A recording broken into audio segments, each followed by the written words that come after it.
I have a confession to make. I am a rager. Okay, when stuff like this happens in your Rocket League game,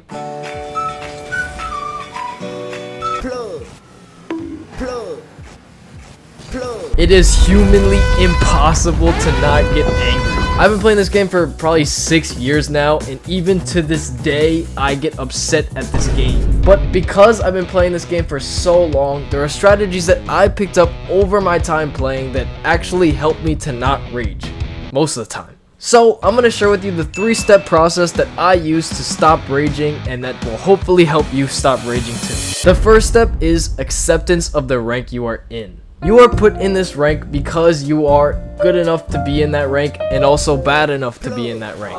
You can blame your teammates all you want. I know how easy it is, but your teammates are a reflection of you. Your rank is a reflection of your skill level. If you miss a ball, your teammate will probably also miss that ball. You are as consistent as your rank shows. If you are bad at the game, your teammates are also bad at the game, so it's really easy to get mad at them if you're also bad. And believe me, I know how difficult it is when you feel like your teammates are like playing with oven mitts on. Like,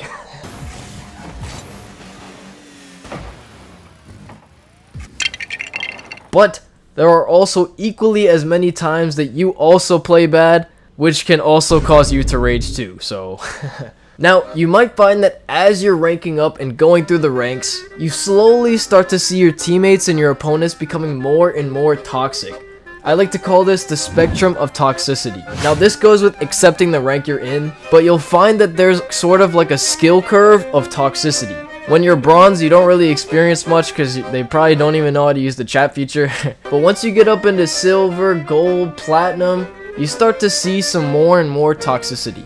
I would say probably the most toxic ranks out there are Diamond, Champ, and Grand Champ. Champ especially, these people are demons. I used to be Grand Champ, and going back to Champ has probably been top 10 worst things for my mental health ever.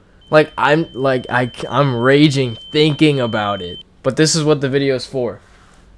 This video is for me too. Sometimes I really just feel like I get on, get mad, and then get off, and then get on again because I'm so mad that I can't not play and just get my dignity back. At the end of the day, right now, you can't change the rank you're in. You're just gonna have to play through it to get to the next one. You might be a little butthurt that you're in Diamond 1 when you think you should be in Champ 2, but if you're not already in Champ 2, you probably don't deserve Champ 2. Professional players are not dropping into Diamond 2 lobbies and just losing. Like, they are good enough to be able to carry themselves and their entire team to a win. Their positioning and mechanics obviously are superior to every other player in the lobby. So, if you are in a rank, it means you deserve to be there. Right now, your rank is not something that you can really change, so acceptance is really the best way to go about it. But there are things that you can do to stop raging as hard. Which brings us to the next step, which is controlling your environment.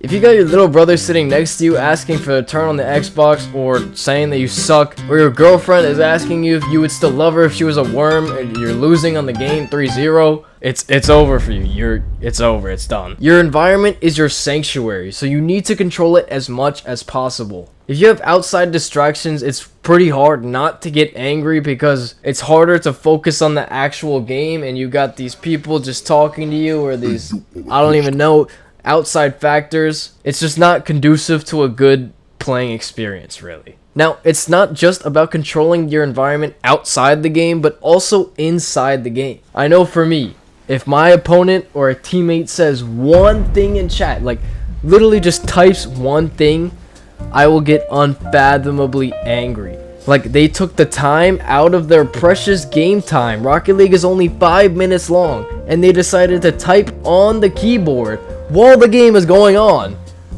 just to say some bullshit. Like, why are you as a human being choosing to make that decision? So if you're like me, you might want to turn the chat feature off. I kind of like doing it just because I kind of like being toxic sometimes, so it's pretty satisfying to say something back after someone's been talking all game and you just clip on them. But don't do that. That's not good. It just makes you rage more if you don't win. Now, if you're one of those people who, even if you turn the chat feature off, you just think that people are also raging at you, then I don't know what to say. Like, maybe just don't play video games. Now, through my thousands of hours of experience playing this game and years getting mad, I found that there's actually more toxic times of day and also days of the week than others. Now, this is just my playing experience, but I've noticed that the weekends will usually be less toxic just because a bunch of people are on and it's not work, so people with lives just get on and play. But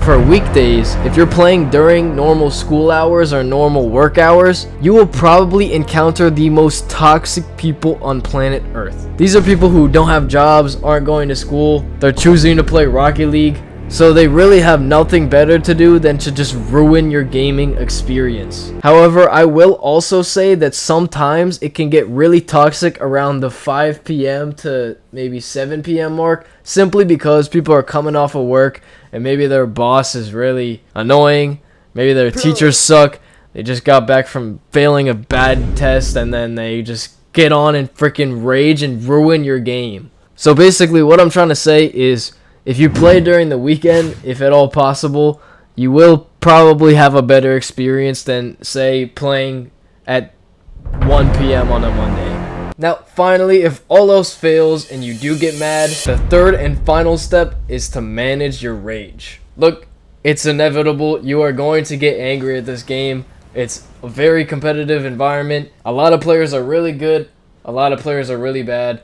You're gonna get angry, I get angry, but it's about what you do with that rage. What you do not want to do is just start throwing your games, throwing your controllers, or just generally doing stuff that is not very smart. There are a couple things that I like to do when I get angry at the game so that I can sort of save my own dignity and potentially save myself from losing the game that I'm in. Now, when I'm in game, one strategy I like to use if I'm super tilted, or even just in general, is to infantilize your lobbies. Imagine the people you're playing with and your opponents are all 5 years old and don't know anything. Like, they are just typing to type. It's kind of just like, I mean, they can't help it. They're little babies. They missed the ball. Like, they're 5 years old. Their brains aren't developed. You know what I mean? It really helps me feel better, because there's no way that people could be this bad if they're over like 10 years old. Another thing I like to do is to think about what my ancestors were doing. They were probably foraging, you know, building shelters, discovering what gravity was, and I'm over here getting mad at Rocket League. Like, it's pretty humbling once you think about it. It's kind of like I'm using all of the humanity's inventions to just suck and then be mad. So when you put it in that perspective, it's really kind of hard to be mad, because then you just embarrass yourself, really. Now, there's really not much else you can do in the game if you're upset already and your teammate is just sucking or your opponents are peaking for some odd reason. So another thing I like to think of is, it is really only one game that you can play at one time. It's not like your entire rank is going to completely get destroyed because of one game. You can always just get off and come back on again. I know how hard it is, because there are times where I just cannot stop playing. I just rage queue and tank my MMR. But in the moment, in that one game, you can only possibly lose that one game. Your teammate will only be bad for that one game, hopefully, and your opponents will only be good for that one game, hopefully. After the game is over, you can go outside, go be a real human being, stop playing Rocket League, because you probably maybe shouldn't be playing it if you're watching this video. But, you know, you just gotta take a break sometimes. It really does help. Just clear your head. If you are cracked enough, you can even channel your rage into the game. But, I don't know. For me, that's really hard. And then I feel corny, because it's like I'm really channeling my rage into Rocket League. But, yeah, that's pretty much all I can say for how to manage your rage. If all else fails, subscribe to Calvin is Bad News, I guess.